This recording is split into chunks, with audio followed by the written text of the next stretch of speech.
Struktur penulisan ilmiah. Indikator keberhasilan mengaplikasikan struktur dan strategi penulisan ilmiah dengan benar.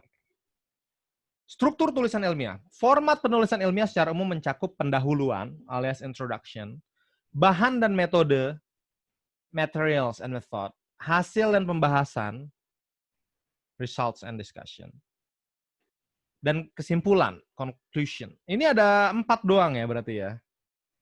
Pendahuluan, bahan dan metode, hasil dan pembahasan, kesimpulan.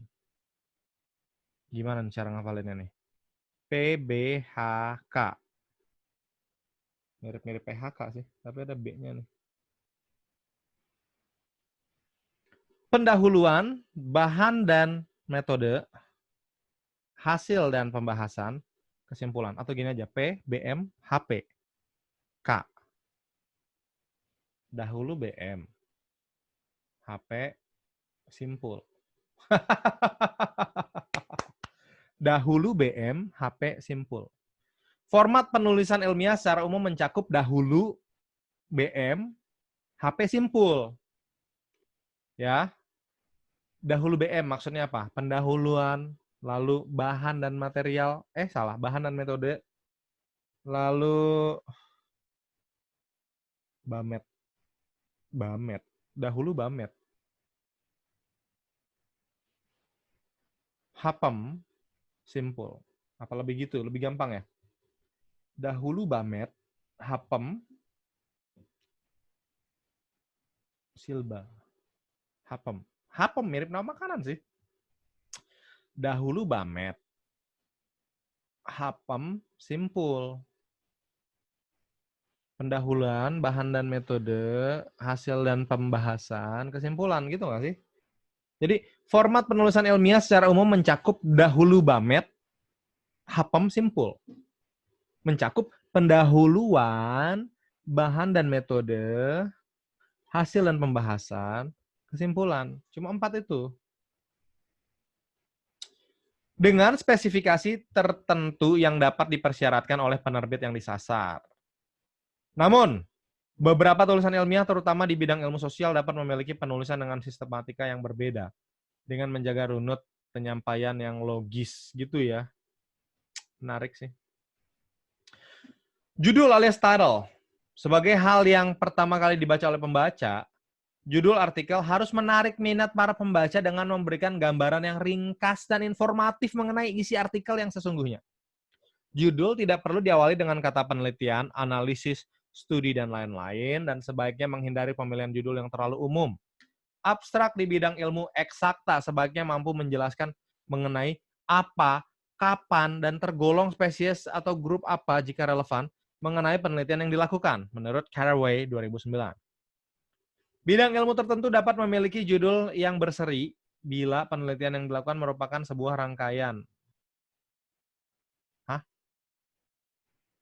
Bidang ilmu tertentu dapat memiliki judul yang berseri bila penelitian yang dilakukan merupakan sebuah rangkaian.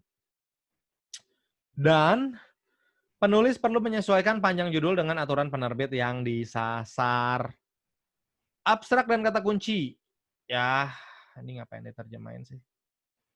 Ya, abstract and keywords. Kan jadi lebih panjang gitu ngafalinnya. Abstrak merupakan ringkasan dari tulisan ilmiah. Umumnya satu paragraf berisi 150 sampai dengan 250 kata yang mencerminkan garis besar tulisan tersebut. Sebagai intisari dari tulisan ilmiah, abstrak harus mampu berdiri sendiri dengan meliputi latar belakang. Ya, latar belakang itu apa? Perumusan masalah, research gap, dan alasan penelitian. Itu latar belakang ya? Bagaimana penelitian tersebut memberikan solusi melalui metodologi yang digunakan, serta hasil dan kesimpulan dengan menjelaskan implikasinya dalam konteks yang luas. Mengingat ringkasnya ruangan yang disediakan untuk menulis abstrak, pada umumnya abstrak tidak mengandung referensi kecuali di beberapa majalah atau jurnal ilmiah yang dapat mencantumkan referensi dalam abstrak ditulis ringkas dengan angka sebagai superscript. Ini gimana nih? Waduh, harus gue ulang dong dari awal dong. Nggak lucu. Apa gue lanjut aja ya? Ini kelanjutan dari yang tadi bukan sih? Anggap aja lah kelanjutan lah ya. How do we know ini udah berapa menit sih recordingnya? Lanjut. Kata kunci merupakan istilah dalam tulisan ilmiah yang mengandung informasi untuk indeks dan tujuan penelusuran. Kata-kata kunci dapat berupa kata tunggal atau majemuk terdiri dari 3 sampai dengan 5 kata dan penulisannya dipisahkan dengan tanda koma. Pendahuluan alias introduction. Pendahuluan memiliki peran penting dalam meyakinkan editor dan mitra bestari mengenai latar belakang dan motivasi kenapa penelitian tersebut penting dilakukan. Ya, serta ditutup dengan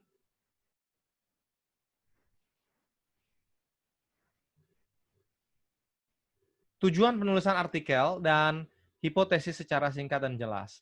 Pendahuluan memberikan ruang yang lebih luas bagi penulis untuk menjelaskan lebih detail mengenai fenomena dan rumusan masalah yang diangkat. Research gap dengan ulasan studi literatur yang komprehensif, research questions yang menjadi motivasi penelitian tersebut, hipotesis dan rancangan penelitian alias research design, sehingga dapat menjelaskan bagaimana penelitian tersebut membawa kebaharuan. Turabian pada 2013 menekankan bahwa research questions yang solid bukan hanya menjawab sebuah jawaban why. Bukan hanya mencari sebuah jawaban why, tetapi juga menjelaskan implikasi dari terjawabnya research question tersebut dan mengapa pembaca perlu peduli. So what? Gitu loh. Jadi why and so what.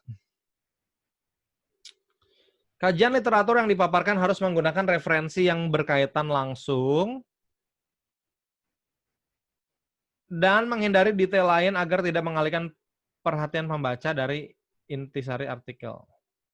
Penulis harus memahami substansi dan memastikan ketepatan referensi yang dikutip. Penulis juga harus cermat agar tidak terlalu mensitasi hasil penelitiannya sendiri. Karena pemilihan referensi yang tidak objektif justru dapat berdampak negatif bagi kredibilitas peneliti. Apabila suatu metode atau hasil penelitian sudah sering dilakukan, penulis sebaiknya memilih referensi yang mewakili dan kuat. Kemudian, metodologi. Metodologi menjelaskan desain dan proses pengumpulan data, termasuk di dalamnya detail mengenai objek penelitian, metode atau instrumen yang digunakan, dan prosedur pengolahan data. Bagian ini harus memiliki informasi yang utuh, sehingga hasil penelitian dapat dipertahankan dan metode yang digunakan dapat ditiru di kemudian hari. Dalam beberapa bidang keilmuan, terutama ilmu sosial, kata metodologi tidak harus dituliskan secara eksplisit dan dapat dituliskan misalnya sebagai deskripsi. Pada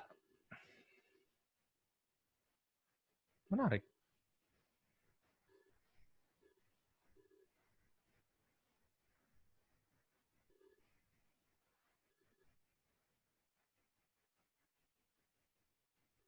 Pada beberapa majalah atau jurnal ilmiah terutama bidang eksakta, bagian metodologi berada di belakang sebagai lampiran. Dan pada beberapa penerbit ilmiah, persetujuan dari Dewan Penelitian harus diberikan oleh peneliti. Di bagian metodologi. Kemudian hasil alias results. Bagian hasil adalah menjelaskan hasil penelitiannya secara objektif sesuai dengan data dan fakta yang ada, tanpa melibatkan interpretasi dari hasil tersebut. Pemaparan hasil analisis dapat didukung dengan ilustrasi, gambar, diagram, dan sebagainya, dan tabel. Sesuai dengan efektivitas penyampaian. Proses penyajian data sebaiknya dilakukan secara logis agar mempermudah pembaca untuk memahami hasil yang disajikan dan memungkinkan peneliti lain untuk mengulang penelitian tersebut. Bagian hasil merupakan inti dari prinsip karya tulis ilmiah, di mana fakta digunakan sebagai kenyataan yang dapat diterima pembaca terlepas dari pendapat pribadi pembaca dalam hal tersebut. Kemudian diskusi alias discussion ini harusnya bahasa Indonesia pembahasan ini. Bagian diskusi mempunyai fungsi untuk menginterpretasikan dan menjelaskan implikasi hasil analisis di bagian hasil. Penulisan diskusi dapat dimulai dengan mendiskusikan hasil temuan dalam konteks hipotesis yang telah dibuat sebelumnya. Dalam penjelasan hasil analisis data, kesimpulan yang dihasilkan perlu didiskusikan dengan hasil penelitian sebelumnya untuk mengidentifikasi kebaruan dari hasil penelitian yang baru dilakukan. Apabila terdapat persamaan hasil dan kesimpulan dengan penelitian-penelitian sebelumnya, hal ini dapat meningkatkan tingkat reliabilitas hasil penelitian. Dalam hal adanya perbedaan, peneliti harus mampu menjelaskan perbedaan yang ada. Acuan pustaka juga harus dimunculkan dalam membandingkan hasil atau pembahasan dengan publikasi sebelumnya. Pada bagian diskusi, penting untuk menyatakan kelebihan dan batasan atau asumsi dari penelitian yang telah dikerjakan. Beberapa penerbit ilmiah menggabungkan bagian hasil dengan diskusi. Meskipun demikian, penulis tetap harus membedakan penulisan hasil yang objektif dengan interpretasi hasil sebagai komponen bagian diskusi. Hal ini penting karena hasil yang sama dapat diinterpretasikan berbeda tergantung dari paradigma ilmu yang diaplikasikan. Selanjutnya, kesimpulan alias conclusion. Kesimpulan merupakan bagian terakhir dari penulisan sebuah tulisan ilmiah, berisi tentang rangkuman ringkas beserta saran yang berguna untuk memberikan pedoman bagi penelitian serupa yang akan dilaksanakan. Dalam mendiskusikan kesimpulan, penulis dapat mengingatkan kembali mengenai perumusan masalah dan tujuan dari penelitian. Ucapan terima kasih alias acknowledgement ditulis untuk pihak-pihak non-penulis yang telah membantu berjalannya penelitian dan proses penulisan artikel. Umumnya penyandang dana penelitian mewajibkan untuk menuliskan program dan nomor grant dalam bagian ini. Terkadang penulis juga mengucapkan terima kasih kepada mitra bestari yang telah membantu meningkatkan kualitas manuskrip selama proses mitra bestari, terutama apabila mitra bestari tersebut mengungkapkan nama mereka dalam hasil review. Daftar acuan atau bibliografi atau references. Daftar acuan atau referensi merupakan daftar sumber kutipan yang dipakai di dalam suatu artikel yang terletak pada bagian akhir suatu artikel. Komunikasi pribadi alias personal communication dapat menjadi acuan. Tetapi tidak termasuk acuan primer dan tidak dicantumkan dalam daftar acuan. Gaya kutipan dan penulisan referensi harus konsisten. Gaya kutipan dan penulisan referensi harus konsisten dan mengikuti format yang dipakai oleh penerbit ilmiah yang disasar. Terdapat beberapa gaya selingkung atau kutipan memiliki yang paling banyak dipakai adalah American Psychological Association alias APA, Modern Language Association alias MLA, Chicago Manual of Style alias CMS, dan lainnya. Penulis harus mencermati gaya selingkung pengutipan yang diminta oleh jurnal atau penerbit ilmiah yang disasar untuk menghindari penolakan dengan sebab yang bersifat teknis. Penggunaan software pengutipan seperti Mendeley, EndNote, dan Zotero dapat membantu penulis karena penulisan referensi secara manual rentan untuk menimbulkan kesalahan penulisan sumber referensi. Lampiran alias appendix opsional, tulisan ilmiah dapat pula menambahkan bagian lampiran apabila ternyata masih memerlukan ruang yang merupakan hasil-hasil analisis penguat. Hasil-hasil analisis penguat tersebut dapat dituangkan ke dalam bagian lampiran dengan beberapa alasan, yaitu hasil-hasil tersebut diminta oleh mitra bestari dan dianggap penting untuk ditunjukkan, namun tidak pas untuk dimasukkan dalam artikel utama karena dapat mengganggu alur penulisan artikel, atau jurnal dan atau penerbit yang disasar memiliki format yang singkat, 3-4 halaman. Lanjut, strategi penulisan ilmiah. Beberapa strategi dapat diadopsi oleh peneliti untuk menulis dengan efektif sesuai dengan bidang keilmuannya seperti berikut ini. Preferensi urutan penulisan. Pada praktiknya, proses penulisan ilmiah tidak harus mengikuti alur sistematika tulisan ilmiah itu sendiri. Hah? Namun disesuaikan dengan efektivitas cara kerja penulis. Oke. Pada umumnya beberapa bidang dapat menerapkan urutan penulisan sesuai dengan sistematika. Introduction, methods, results, and discussion. Atau dikenal dengan IMRAD. Ini A-nya apa nih? Results. Introduction, methods, results. A. A-nya apa? Oi, A-nya apa? And discussion. Sedangkan penulis di bidang lainnya dapat juga menggunakan urutan methods, results, discussion, and introduction. Ini A-nya apa, woi?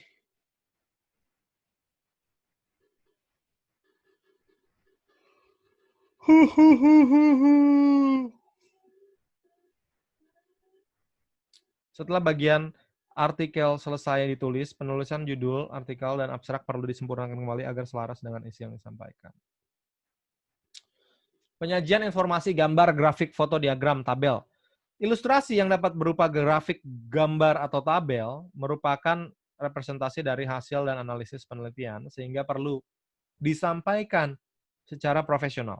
Salah satu strategi proses penulisan ilmiah yang efektif adalah dengan menyiapkan ilustrasi yang akan ditampilkan terlebih dahulu. Misalnya, gambar pertama menginformasikan lokasi penelitian. Kemudian gambar kedua menggambarkan pola iklim di lokasi penelitian dan gambar-gambar berikutnya memaparkan hasil-hasil penelitian.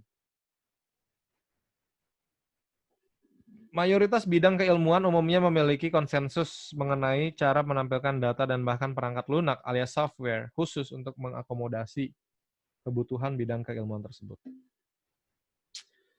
Kerangka penulisan, outline, dan kalimat topik. Proses penulisan dimulai dengan membuat sebuah kerangka mengenai alur penyampaian ide yang akan dipaparkan. Struktur kerangka tersebut mengikuti sistematika tulisan ilmiah yang dilengkapi dengan pesan-pesan yang ingin disampaikan.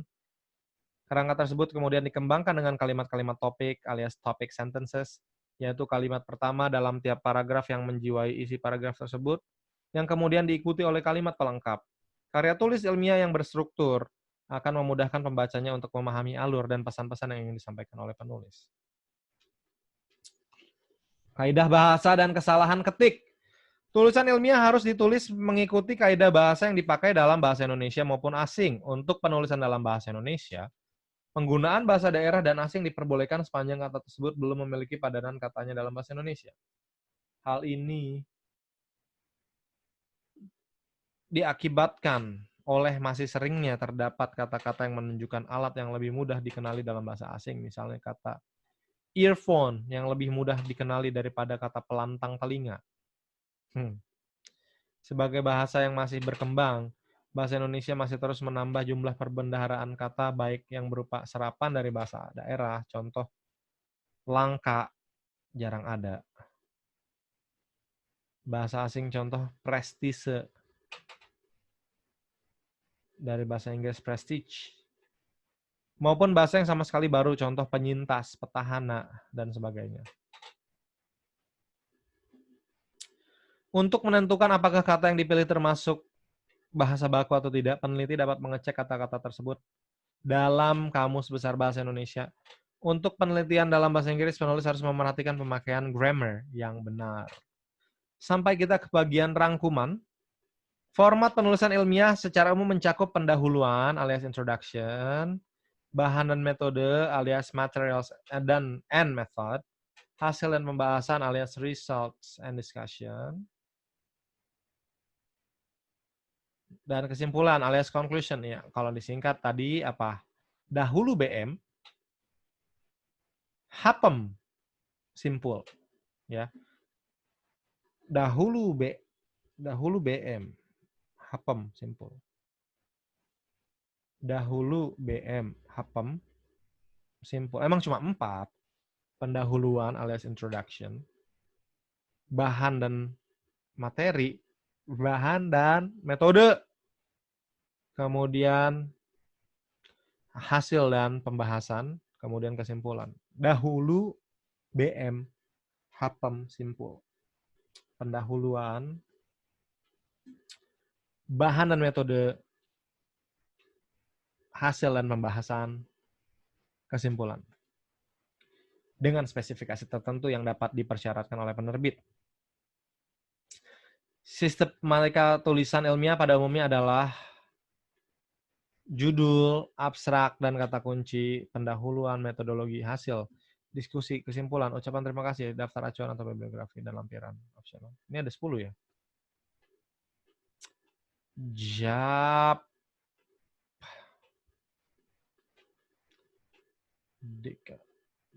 Gimana cara nyingkatnya nih ya? JAPMH DKUDB.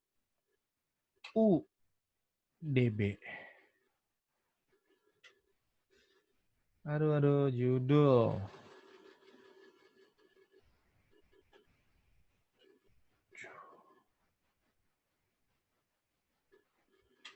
Jakun, judul abstrak kata kunci, jakun dahulu. Menarik. Jakun. Jakun dahulu. Meh. Di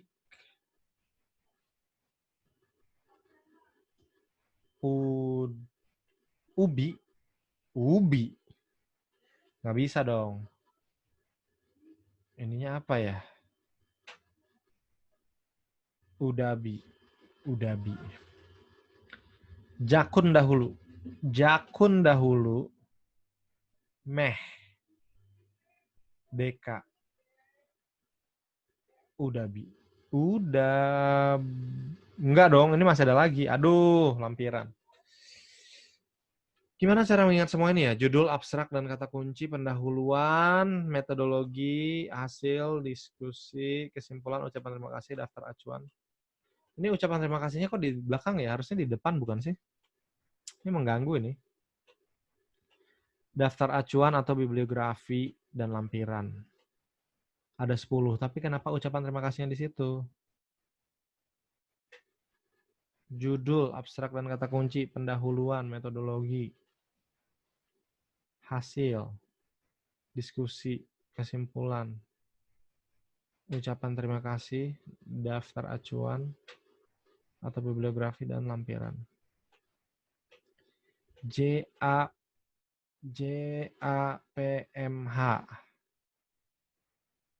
DKUDB.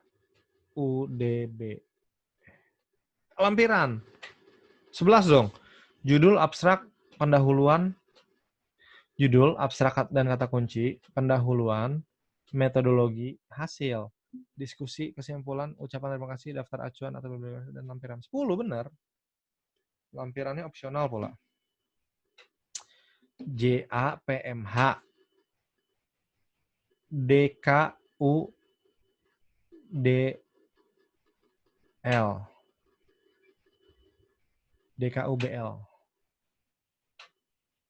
Itu bukan.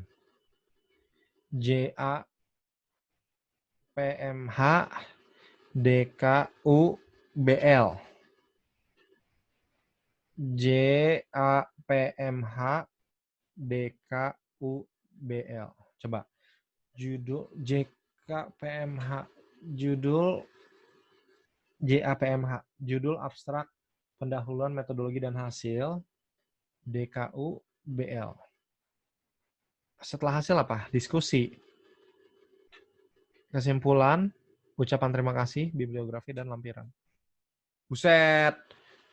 JAPMH DKUBL. JAPMH. Wow. Judul, abstrak, pendahuluan, metodologi, hasil, diskusi, kesimpulan, ucapan terima kasih, bibliografi, lampiran.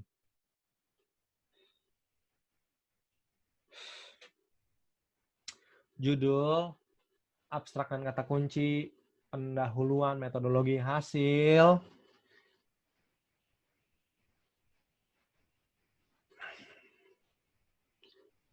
diskusi, kesimpulan, ucapan terima kasih, bibliografi, dan lampiran yang opsional.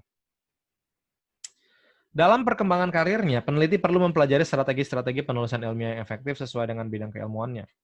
Secara umum, peneliti baru memperhatikan urutan penulisan yang efektif, profesionalitas dalam menampilkan ilustrasi dan tabel sebagai representasi data, hasil penelitian, struktur dan alur yang logis yang dapat terbantu dengan kerangka penulisan dan kalimat topik, serta penggunaan kaidah bahasa yang benar.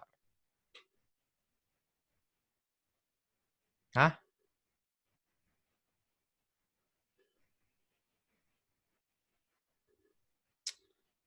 Jelaskan sistematika penulisan ilmiah. Tadi itu ya, yang 10 kan?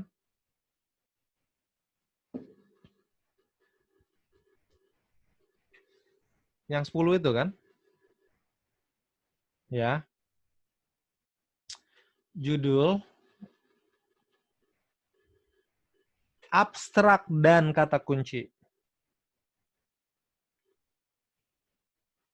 Pendahuluan, metodologi, hasil. Diskusi, kesimpulan, ucapan terima kasih, bibliografi, dan lampiran. Itu kayaknya sistematika penulisan ilmiah. Benar nggak sih?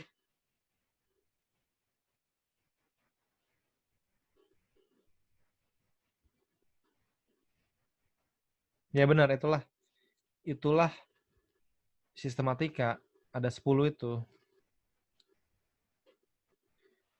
Hal yang perlu dicermati dalam menulis bagian pendahuluan. Pendahuluan itu ada latar belakangnya, kemudian pertanyaan penelitian, baru hipotesa, tinjauan pustaka, kemudian metodologi. Benar nggak? Pendahuluan.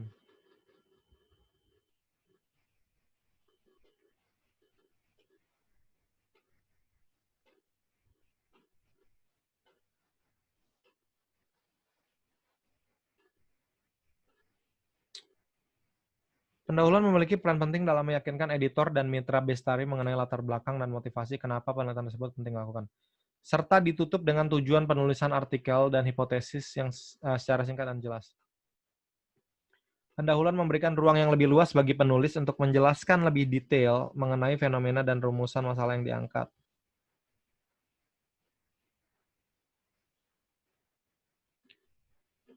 Research gap dengan ulasan studi literatur yang komprehensif, research questions yang menjadi motivasi penelitian tersebut, hipotesis dan rancangan penelitian, sehingga dapat menjelaskan bagaimana penelitian tersebut membawa kebaharuan.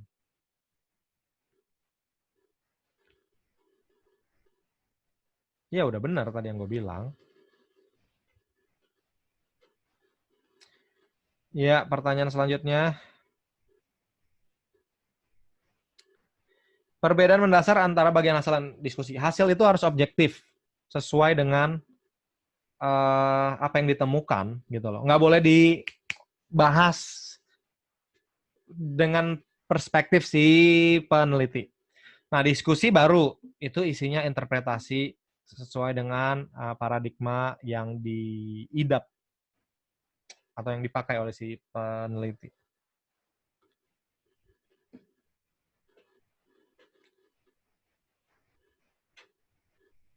Oke, sepertinya itu dulu untuk topik sistematika penulisan. Benar nggak topiknya sistematika penulisan?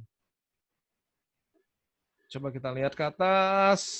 Struktur penulisan ilmiah. Sorry. Struktur penulisan ilmiah.